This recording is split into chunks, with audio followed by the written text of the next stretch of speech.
गुरुदेव, आपके सत्संग एवं प्रवचन से लाखों मुझ जैसे अधमों का सुधार हो रहा है और मुझे ज्ञात है कि हजारों आपको अपनी किडनी देने को आतुर हैं और मैं भी उनमें से अपने आप को एक समझता हूँ। जरूरत है किसका है? जरूरत इसलिए नहीं कि हम स्वस्थ हैं। जितने दिन देखो शरीर को चलना होता है ना, वो हमें बर्दाश्त ही नहीं कर सकते कि दूसरे के शरीर को कष्ट देकर इस शरीर इससे अच्छा मर जाए। हमारा जीवन सबके सुख के लिए। तो जब तक श्री जी सेवा लेना चाहती है तब तक आपके सामने बैठे। अभी थोड़ी देर में डायलिसिस में चले जाएंगे। तो जब तक है तब तक है, नहीं है तो फिर सेवा में ही है श्री जी की। हमारे को ये पता चले कि उसका पेट काट के, उसका अंग काट के हमारे जोड़ा, हम स्वस्थ, ऐसी स्वस्थता किस काम की? बिल्कुल कदापि नहीं, किंचित नहीं, जीवन भर में ऐसा कभी नहीं हो सकता। हम अपने शरीर को सुख देने के लिए दूसरे शरीर को कष्ट, इस स्वप्न में भी नहीं हो सकता ऐसा। और हम बहुत स्वस्थ हैं। हमें इस रोग के बहाने बहुत श्री जी का दुलार मिलता है। तो हम मानते हैं कि रोग हम पर कृपा कर रहा है। नहीं, शायद है कि हमारे हृदय में अहंकार नष्ट ना होता। मैं तपस्वी हूँ, मैं ब्रह्मचारी हूँ, मैं ज्ञानी हूँ, मैं ध्यानी हूँ। आज केवल हम प्रियाजू के बल पर हैं। हमसे क्या साधना करें? जिसकी किडनी फेल, क्या साधना?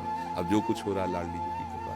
1:30 बजे से जगे हैं, वो अपने सब करवा रहे सत्संग सब, तो हम ये नहीं जान पाते कि हम कर रहे हैं। नहीं, ये हमारे श्री जी करवा रहे हैं अपनी सामर्थ्य से, क्योंकि हम सामर्थ्य हैं। हमें तो ताकत ही नहीं है। हमें और सामर्थ्य उनकी कि आप प्रवचन सुनिए तो उसमें लगेगा थोड़ी कि कोई किडनी फेलियर बोल रहा है। नहीं। और आप हमारे सामने बैठे हैं, आपको लग रहा है हम किडनी फेलियर है? ऐसा लग रहा है क्या? मार मरहुआ और मार उदास ऐसे ये हमारी लाडली जू हमें बहुत दुलार करते हैं। तो हम ये समझते हैं हमारी किडनी हमारी लाडली जू को रिझाने के लिए मिल गई है रोग रूप में। कोई हम कभी परेशान नहीं होते। सच्ची मानना, ये चीजें ऐसी हैं कि इसमें बनावट नहीं हो सकती।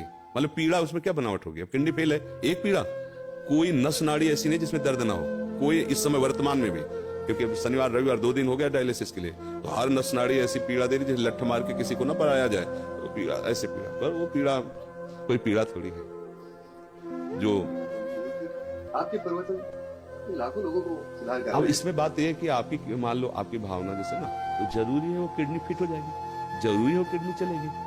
श्री जी को अगर ये काम करवाना है ना जगत मंगल का, तो यही किडनी चलेगी, दहाड़ते रहेंगे। और अगर उनको नहीं चलवाना ना, तो किडनी की माला वाला को पहला दो, चलेगा नहीं, एक कदम नहीं चलेगा, बोल नहीं पाएंगे। जिनकी किडनी बदल गई है वो जानते हो कैसे जीते हैं? बस चिड़िया की तरह जीते हैं, उतना ही सब। और यहाँ अभी हम अपने को पावरहीन आज तक कभी नहीं देख पाए। स्थिति कुछ भी हो, जिस समय हमारे अंदर, तो हमें ऐसा लगता है कि तुम हमारे सामने 2 मिनट नहीं टिक सकते। सांसारिक भाव में हम तुम्हें कुश्ती में पटक देंगे। किडनी फेल है, लेकिन अब खड़े हो गए तो तुम्हें कुश्ती में पटक देंगे। ये किडनी कटवा के लगवाने से थोड़ी होगा। उस मरी हुई किडनी में, यही तो जो मच्छर को ब्रह्मा बना दे, ब्रह्मा को मच्छर बना दे, हम उस पावर से चलते हैं। उसी को कहा, अगर तुम्हें करवाना है अपनी सेवा तो बिजली दीजिए और काम कीजिए, यंत्र काम करे। वो मरी हुई किडनी काम कर रही है। कितने लोगों को तो ये विश्वास नहीं हुआ, कहता है किडनी 10 वर्ष से है ना, तो अब उनको लगता है कि मतलब कहीं नाटक तो नहीं चल रहा। तो कईयों को ऐसे जो पूज्य जन हुए हैं, तो भावा मेरी समझ में नहीं आता तुम्हारी किडनी खराब है, सच्ची में खराब है, तुम्हारा सच्ची में डायलिसिस होता है। एक बहुत पूज्य जन है, तो उन्होंने एकांत में कहा बाबा हम तो सच्ची बताओ। तो उनको ऐसे उठा करके दिखाया कि देखो उसकी छाती में यहाँ पाइप पड़ा, ये पाइप पड़ा ना, छाती को चीर करके उसमें डाला गया और सीधे दिल वाली नली से इसके, तब वो होता है ना फिल्टर खून पूरे शरीर का, 4.5 घंटे उसमें तब उन्होंने कहा। तो ये हमारा कोई, देखो आप ये समझो कि ये शरीर वास्तविक मायाकृत है, पर ये इस समय मायाकृत शरीर में बिजली हाई पावर की है। इसका कनेक्शन बहुत जोर का है। अभी जब तक चलेगा तो ऐसे चलेगा, एकदम फ्यूज हो जाएगा। जिस दिन उनको होगा तो ऐसे, अच्छा गए बस ऐसे, ये ऐसे नहीं, ऐसे संसारिक थोड़ी। अभी संसारिक आदमी हो तो ग्लूकोज चढ़ रहा है, पड़े ऐसे व्हील चेयर में चलाए जा रहे हैं, उठ पे, ऐसे नहीं। भागवतिक शक्ति एक अलौकिक शक्ति होती है। आप मतलब आप इतनी बड़ी बात कहे अपने समर्पण की, इसलिए हम अपने हृदय की बात जो गुप्त रखी जाती है, हम मानुषिक शक्ति से नहीं चल रहे, हम अपनी आयु से नहीं चल रहे, हम अपनी किडनी से नहीं चल रहे, हम अपनी लाडली जू की मुस्कुराहट से चल रहे हैं। और वो मुस्कुराहट जब तक इधर चलाना चाहती तब तक, नहीं तो उधर बुला लेगी। अब तो हमारा जीवन ही वही है, चाहे इधर रखो चाहे उधर रखो, तो कोई परेशानी तो है नहीं। इसलिए सब मस्त रहो, जब तक उनको बुलवाना सिंह की तरह दहाड़ करके जाएंगे। ला, बचपन से उन्हीं के सहारे रहे तो उनका चमत्कार। आज के 10 वर्ष पहले, मात्र 10 वर्ष पहले, हम 100 रुपए की वस्तु नहीं खरीद सकते थे। सोचो अगर हमारी महारानी जो व्यवस्था न करती तो आज हमारी क्या दशा होती। कहां से कैसी व्यवस्था, कैसे? एक व्यक्ति पानी देने वाला नहीं था। और जब उनकी मौज हुई कि अब व्यवस्था की चाह जरूरत है, तो हजारों श्रद्धालु, मतलब हमको कुछ नहीं सोचना पड़ता। डॉक्टर कहीं बैठा, बात कहीं से हो रही, दवा कहीं से आ रही, सब ऐसी।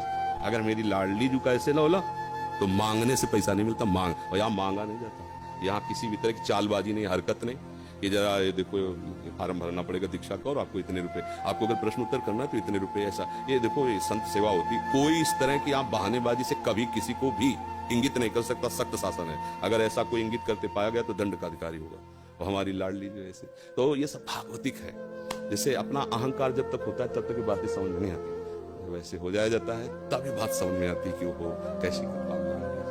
इसलिए आप सब निश्चिंत रहिए, जब तक श्री जी को सेवा करा ली वो सिंह की तरह दहाड़ते रहेंगे। और जहां उनका, तो फिर देखो यहाँ से जाना तो है ही ना, एक दिन सबको जाना है, तो हमारा समय तो निश्चित है ना कि उस मिनट में ट्रांसफर, फिर कोई नहीं रोक सकता, चाहे जो कुछ कर लो। और जब तक वो समय नहीं है तो कुछ नहीं बिगड़ सकता, चाहे जो कुछ हो जाए। तो इसलिए अपने एकदम मस्ती में रहना, आनंदित रहना, ठीक है।